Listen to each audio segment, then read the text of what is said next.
Et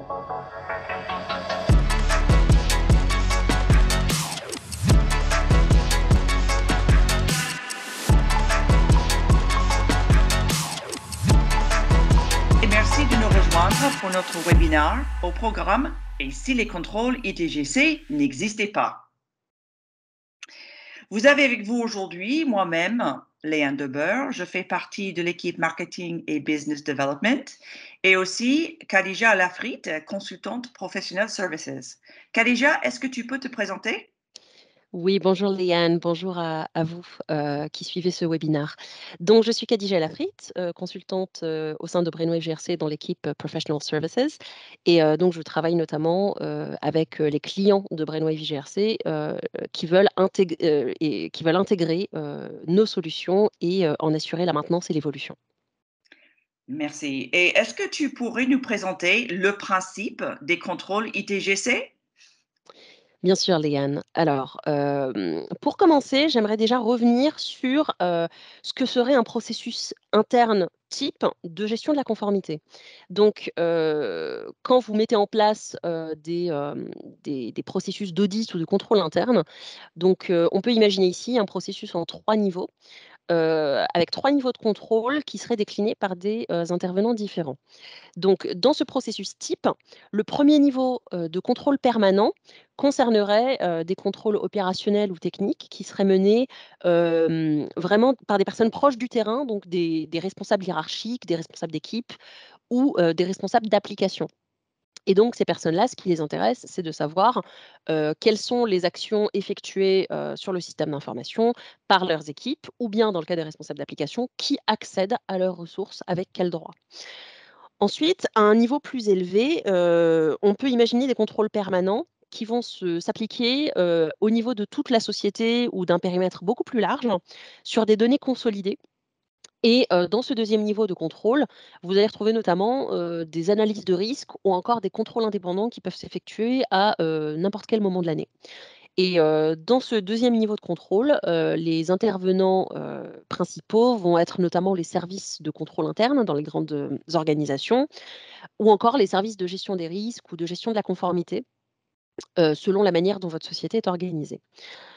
Et enfin, au-delà de ces 2 niveaux, dans un processus type, on peut imaginer un 3e niveau de contrôle récurrent dans lequel vous allez avoir soit des contrôles post-incident dans lesquels vous allez investiguer pour connaître la nature ou la raison d'un incident de sécurité, ou bien des contrôles périodiques qui font office de contrôle de prévention et de preuve de conformité en fonction des réglementations qui s'appliquent à votre secteur, qu'il s'agisse de Sarbanes-Oxley ou RGPD, ou pour les États-Unis, des réglementations sur le secteur médical comme HIPAA. Et donc, pour ce 3e niveau de contrôle, les intervenants considérés vont être soit des auditeurs internes ou externes, soit même donc des autorités de régulation de votre secteur d'activité ou de votre pays qui vont exiger que vous fassiez ces contrôles et que vous fournissiez la preuve que ces contrôles ont été réalisés. Et donc ici, l'enjeu, c'est vraiment de rendre les contrôles de niveau 1 aussi simples et efficaces que possible pour que derrière, les contrôles de niveau 2 et 3 qui s'appliquent sur des données consolidées puissent également être optimisés. Et donc, pour décliner ces processus de gestion de la conformité au niveau d'une organisation, donc le principe des contrôles ITGC, alors en anglais, ITGC, c'est le sigle pour IT General Controls, c'est vraiment des contrôles qui visent donc à aider à la mise en place et à la vérification de la conformité à ces réglementations via plusieurs fonctionnalités. Et ici, dans un cadre de contrôle ITGC, les aspects les plus importants auxquels nous nous intéressons aujourd'hui pour ce webinaire, ça va notamment être le contrôle des accès logiques, donc le contrôle des accès, des droits d'accès des utilisateurs vers des applications référentielles ou sources de données, qui peuvent représenter des risques. Nous allons également parler de campagnes de recertification ou encore de ségrégation des droits ou SOD, pour Segregation of Duties en anglais. Donc ce sont les 3 principaux aspects des contrôles ITGC dont nous allons parler aujourd'hui.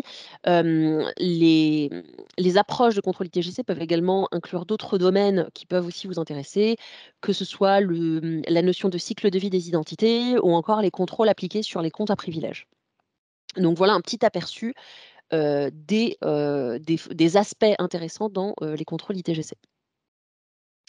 Merci, Khadija. Alors maintenant, transportons-nous dans un univers où un de nos collaborateurs a quitté la société, mais que ses comptes restent actifs. Qu'est-ce qui peut se passer de pire dans ce cas-là? Alors, ce qui peut se passer de pire, c'est, que le collaborateur qui quitte votre société ne soit pas juste n'importe quel collaborateur, mais soit un administrateur système ou en tout cas quelqu'un qui a des accès à privilèges sur votre système d'information.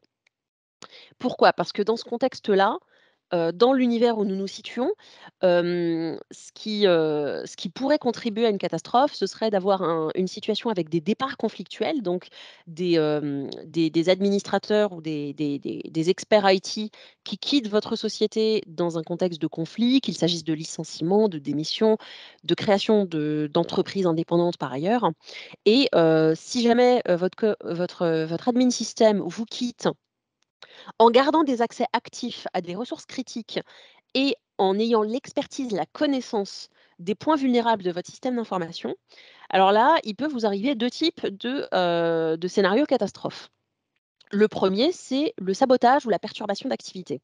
Donc, le voilà, dans ce 1er cas de figure, votre admin système qui vous quitte en de mauvais termes pourrait vouloir continuer à se connecter à votre système d'information même après son départ et commettre des dommages sur votre système d'information, par exemple en effaçant des données, en supprimant ou en éteignant des serveurs de manière massive, au point de, faire dysfonctionner vos services, vos applications, vers l'interne ou vers le public.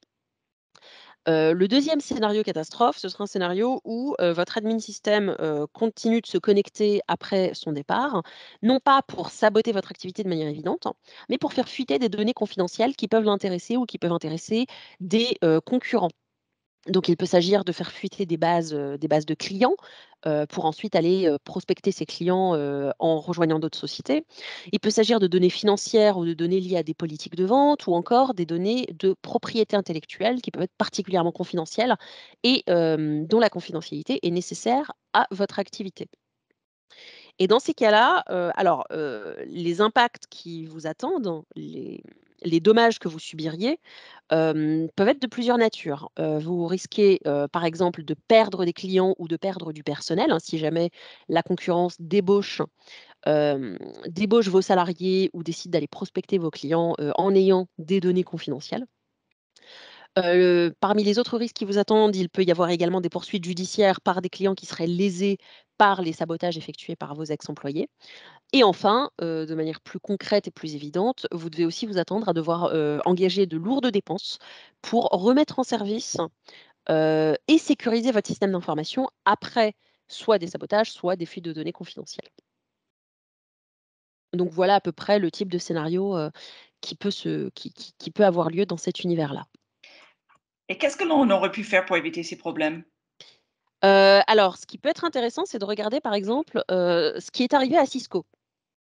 Donc en 2018, ça a été un cas assez emblématique, hein, donc il y a eu un administrateur système qui a quitté Cisco et qui avait toujours des comptes actifs pour accéder au système, d'information de Cisco encore plusieurs mois après. Et donc, quelques mois après sa démission, en septembre 2018, il s'est connecté et il a décidé d'effacer plus de 450 serveurs qui opéraient le service Webex, le service de visioconférence de Cisco. Et cela a notamment conduit à la suppression, de plus de 16 000 comptes clients qui accédaient à ce service Webex. Donc lorsque c'est survenu, Cisco a dû, passer 2 semaines, de travail intensif pour remettre en service, ses serveurs, restaurer les comptes et remettre en état le service Webex et ça leur a coûté, environ 2,4 millions d'euros, dont 1 million d'euros de dépenses en jour homme, en charge de travail et en main-d'œuvre et 1,4 million d'euros de dépenses en matériel, en, logiciel et en actions de restauration. Donc suite à ça, Cisco a décidé de poursuivre en justice, cet ex-employé qui avait, mis à mal, l'infrastructure, en charge de Webex et donc cet ex-employé a été condamné à 2 ans de prison et 15 000 € d'amende, 15 000 d'amende. Donc Cisco n'est pas la seule société à qui ça a pu arriver. On peut aussi, se rappeler, des attaques ou des fuites de données massives qui ont été subies par l'opérateur de crédit américain Equifax ou encore, de la marine américaine dont un ancien administrateur a utilisé ses accès pour, s'introduire de manière frauduleuse dans, les systèmes d'information d'une trentaine d'organisations aux États-Unis et ils ont notamment pénétré dans les systèmes d'information de plusieurs universités. Je pense à Harvard ou encore à Johns Hopkins et ils se sont aussi introduits dans les systèmes d'information de plusieurs départements de police ou autres administrations publiques, américaines. Et du coup, pour répondre à ta question, Liane, qu'est-ce qui aurait pu être fait pour éviter ce genre de scénario? Alors dans les scénarios qu'on va étudier pour ce webinaire, je fais la distinction entre 2 types de contrôles. D'une part, les contrôles ITGC permanents, donc pour lesquels il est possible d'avoir des indicateurs disponibles, de manière récurrente avec simplement un rafraîchissement des données et des contrôles ITGC ou des alertes à déclencher en cas d'événement particulier. Dans ce scénario, le contrôle essentiel qui aurait pu éviter à Cisco, de se retrouver avec, ce sabotage, bah, c'était tout simplement d'avoir des contrôles, qui font remonter les comptes actifs qui appartiennent à des personnes qui ont quitté la société. Ça, c'est vraiment la principale recommandation. En parallèle, il peut aussi être intéressant d'opérer des contrôles qui permettent de lister les comptes orphelins, donc les comptes qui ne sont pas réconciliés à des identités connues, les comptes dormants, c'est-à-dire les comptes qui n'ont pas été utilisés depuis plus d'un certain temps, 3 mois, 6 mois ou 1 an selon la saisonnalité de vos activités, ou encore de lister les comptes qui n'ont pas de propriétaire. Donc, il peut s'agir de comptes techniques, de comptes de test, de comptes génériques, de comptes de formation, mais de comptes que des admin systèmes peuvent connaître et dont ils peuvent connaître les crédentiels ou les mots de passe et s'en servir pour se connecter sans qu'on puisse retracer les actions vers eux de manière nominative. Et donc pour les comptes nominatifs, il peut aussi être intéressant d'avoir des contrôles sur les détenteurs d'accès à privilèges pour, identifier, ben, quelle est la périodicité de leur connexion aux actifs sensibles, quand est-ce qu'ils ont pu faire des dernières connexions, des dernières transactions sensibles sur, vos, systèmes d'information. Et dans le cas des contrôles à déclencher en cas d'événement, ici, l'événement principal qui nous intéresse, c'est, le départ d'une personne de votre organisation. Donc ça peut être intéressant, par exemple, d'avoir, un contrôle qui se déclenche dès qu'une identité a une date de départ qui est renseignée dans votre système RH. Et dès que la date de départ est renseignée, on liste, bah, ses accès à privilèges, ses accès qui sont toujours actifs même après le départ et cetera. Et d'autres événements peuvent servir de déclencheurs pour de tels contrôles. Donc on peut imaginer aussi des contrôles qui se déclenchent pour lister les permissions d'une personne en cas de mobilité interne, donc lorsque la personne change de département ou change de fonction métier. Ou encore, si jamais votre entreprise, a un processus de déclaration de conflit d'intérêts, si une personne dans vos équipes déclenche une déclaration de conflit d'intérêts, alors on enregistre la déclaration et on déclenche des alertes qui permettent de lister, ben, voilà tous les accès que cette personne détient. Donc voilà les principales recommandations que j'émettrais, à des sociétés qui veulent éviter ce genre de scénario. OK, merci pour ça. Et maintenant, si nous allions dans une autre dimension où un trader véreux commettrait des transactions frauduleuses et les dissimulerait? Alors dans ces cas de figure, on a affaire à des enjeux beaucoup plus élevés, beaucoup plus critiques. Et ici, la notion centrale, c'est vraiment la notion de ségrégation des tâches, qu'on appelle en anglais segregation of duties et que je vais abréger en SOD.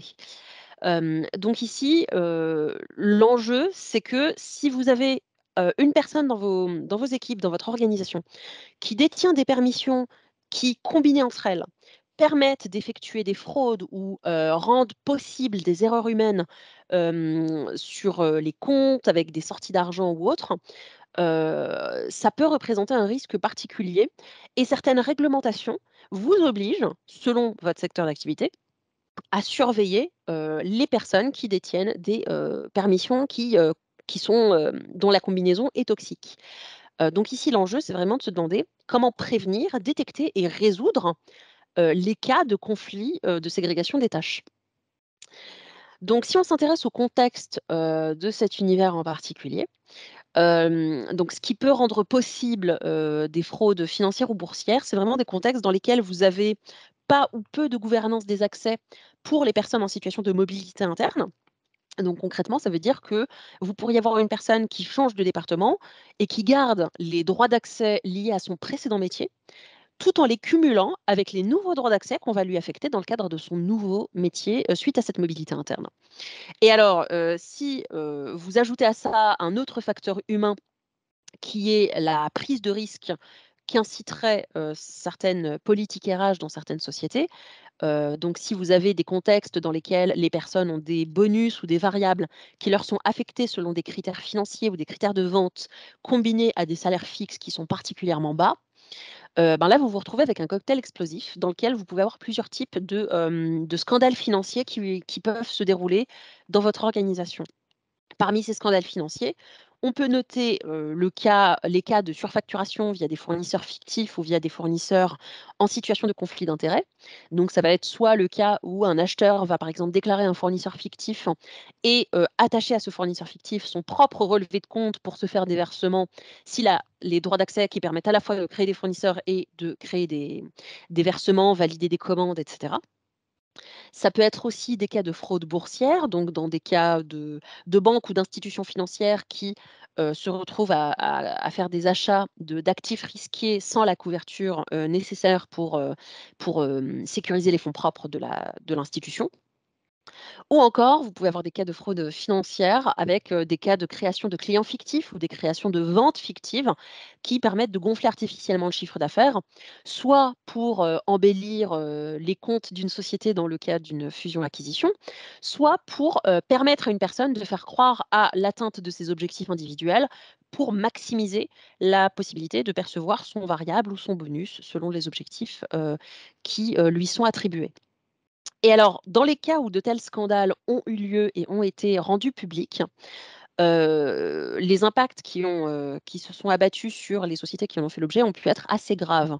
On a pu constater des pertes financières, des chutes de valeur en bourse pour les sociétés cotées en bourse qui ont eu de tels scandales financiers.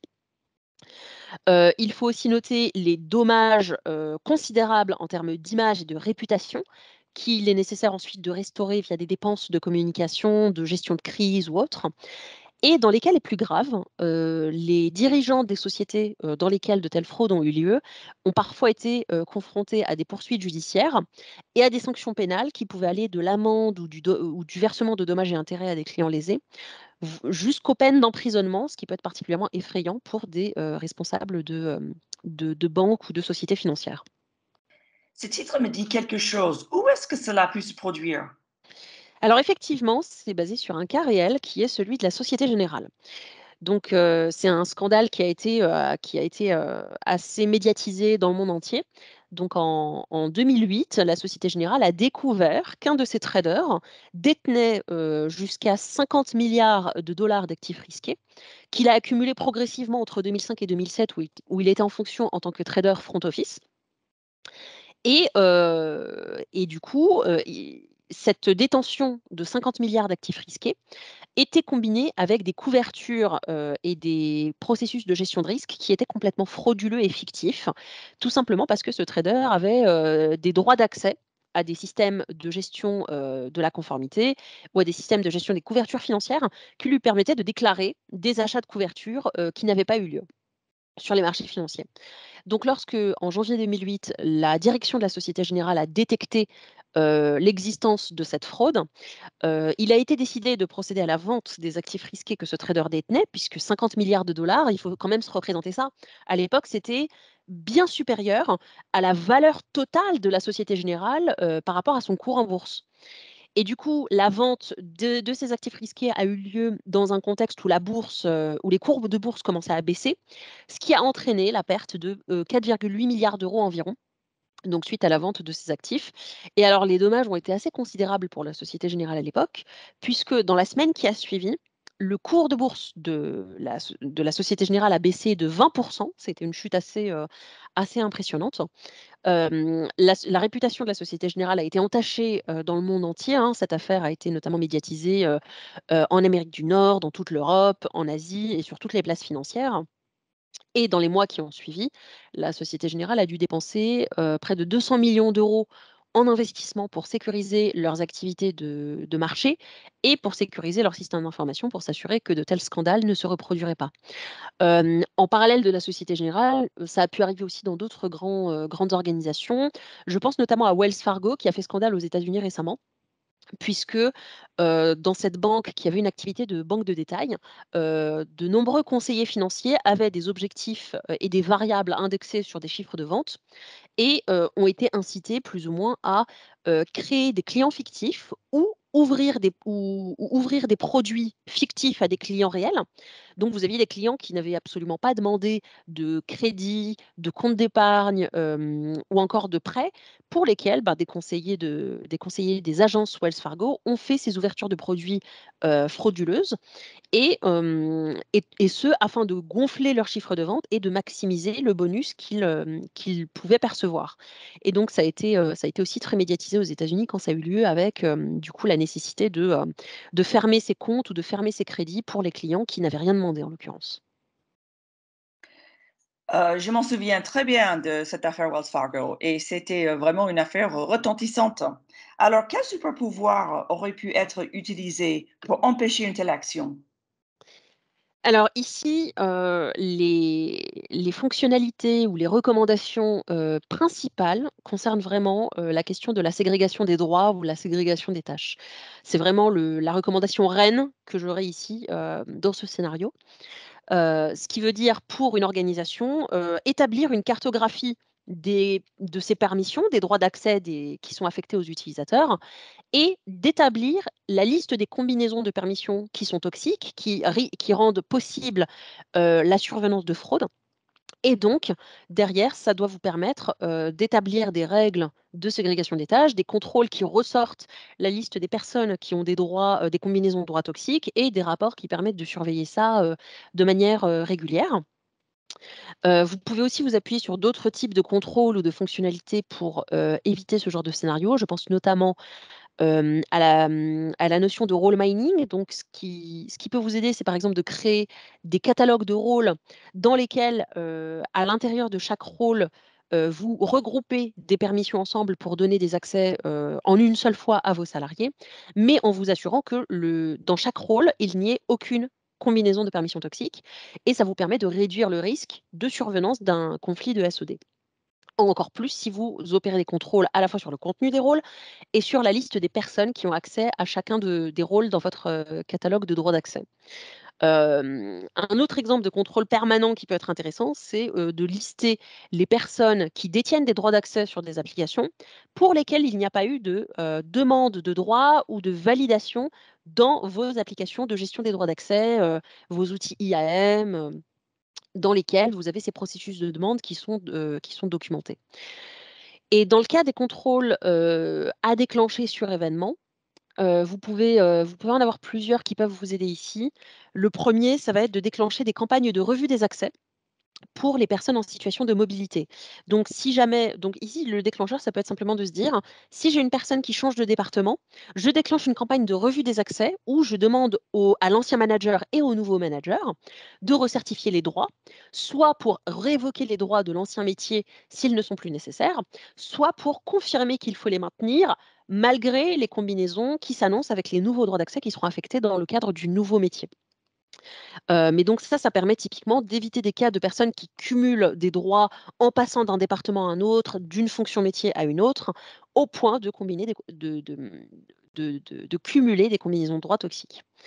Par ailleurs, on peut aussi imaginer des alertes à déclencher, selon certains événements. Donc si vous avez la connaissance des personnes qui détiennent des conflits, des permissions conflictuelles entre elles, ce qui peut être intéressant, c'est, pour les personnes qui sont connues comme ayant des conflits de SED, de déclencher des alertes si ces personnes se connectent effectivement aux applications pour lesquelles des conflits de SED sont identifiés et effectuent des transactions dans ces applications-là. Parce que si je détiens des combinaisons de droits toxiques, mais si je ne m'en sers pas, on peut se dire que le niveau de risque est moins élevé et que, à l'inverse, le fait de se connecter et d'avoir effectivement une utilisation de ces droits représente un risque, plus élevé.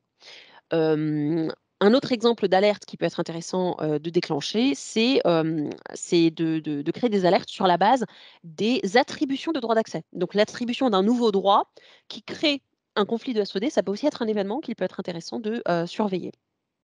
Donc voilà, ça vous donne un petit aperçu de tout ce qu'il est possible de faire pour éviter un scénario comme celui de la Société Générale. Ah, merci, Khadija. OK, maintenant, si nous faisions un résumé de ce que nous avons appris avec quelques questions clés. Déjà, je vais dire, quels sont les bénéfices des contrôles permanents? Pour ça, euh, ceci peut déjà réduire les risques. Ça peut aussi empêcher la fraude, augmenter la cyberdéfense et démontrer la conformité. Mais bien sûr, la conformité prend beaucoup de temps et d'énergie de nos jours. Deuxièmement, deuxième question, pourquoi les contrôles permanents sont-ils si compliqués? Il y a des problèmes liés à la qualité des data, par exemple, et en plus, il n'est pas toujours facile de savoir qui a accès à quoi. Et pourquoi? En un mot, commençant, c'est parce que beaucoup d'entreprises n'ont pas encore automatisé leur contrôle permanent. Et la troisième question qui peut se poser, c'est quel est le ROI avec Identity Analytics? Pour commencer, plus 80% de gains au niveau des coûts, une réduction de 10 fois des tâches liées à la conformité, une amélioration de 50% sur la précision des remédiations et 75% moins d'efforts sur le reporting. Alors, Khadija, pourrais-tu nous expliquer comment automatiser les ITGC avec Brainwave? Bien sûr, Léane. Alors, donc ici, je reprends le processus interne type de la gestion de la conformité. Et ce que je vous propose ici, c'est un rapide aperçu des fonctionnalités de Brainwave GRC qui permettent d'assister les entreprises dans la réalisation de ces contrôles. Dans le cas des contrôles de niveau 1, donc des contrôles opérationnels à destination des responsables hiérarchiques ou des responsables d'application, Brainwave permet, à ces publics d'avoir une vision synthétique et des indicateurs sur, les accès de leurs collaborateurs ou les accès vers leurs applications ou leurs ressources, avec une vision 360. Dans le cas des contrôles de niveau 2, ce qui est fourni par Brainwave GRC, c'est, la possibilité d'automatiser, un plan de contrôle, à la fois avec des contrôles, qui sont, intégrés de manière standard dans nos produits et des contrôles que vous pouvez configurer, en plus de nos contrôles standards pour, vos besoins spécifiques. Et donc, sur la base de ces contrôles, établis, dans Brainwave, vous avez la possibilité de générer des rapports qui vont vous lister les écarts de contrôle, donc les personnes qui ressortent en résultat, sur des contrôles de type, comptes actifs qui appartiennent à des personnes parties, comptes qui n'ont pas de propriétaire, et cetera. Vous avez également la possibilité de suivre les contrôles compensatoires et les exceptions de contrôle. Donc si vous avez, une personne qui ressort en résultat de contrôle, mais dont vous déclarez que, ce résultat est légitime, par exemple, vous avez un compte non réconcilié, un compte orphelin, mais qui est orphelin pour une raison légitime, comme par exemple le fait qu'il s'agisse d'un compte technique ou d'un compte de service, vous pouvez enregistrer cette information et ensuite, suivre au cours du temps, ces résultats, les modifier si jamais vous avez de nouvelles informations, qui arrivent. Et enfin, dans le cas des contrôles récurrents de niveau 3 ou des processus de recertification, donc Brainwave offre des fonctionnalités évidemment de recertification ou de campagne de role mining si vous voulez définir un catalogue de rôles. Et pour ces types de campagnes, Brainwave vous offre également la possibilité de générer des rapports de conformité à l'issue de ces campagnes de revue notamment, qui peuvent être fournis à des auditeurs internes ou externes ou fournis à des autorités de régulation si jamais on vous demande une trace de ces, contrôles de conformité. Donc voilà un aperçu très rapide de nos fonctionnalités, dans le cadre, des contrôles ITGC et des besoins de conformité des grandes entreprises. Alors, pour terminer maintenant, et si vous essayez Brainwave GRC, nous vous proposons de nous contacter pour parler de votre propre projet personnel. Et pour faire ça, vous trouverez sur cette dernière slide le site web brainwavegrc.com ainsi que d'autres moyens, LinkedIn et Twitter par exemple, de nous contacter. Et on vous attend chez nous, vous appelez quand vous voulez. Il y a aussi le contact form sur le site web, il n'y a pas de problème. Alors, merci d'avoir suivi ce webinaire. sur les contrôles ITGC et merci à toi, Khadija, pour cette belle présentation et explication. Merci beaucoup Liane et merci à vous d'avoir suivi ce webinaire ITGC.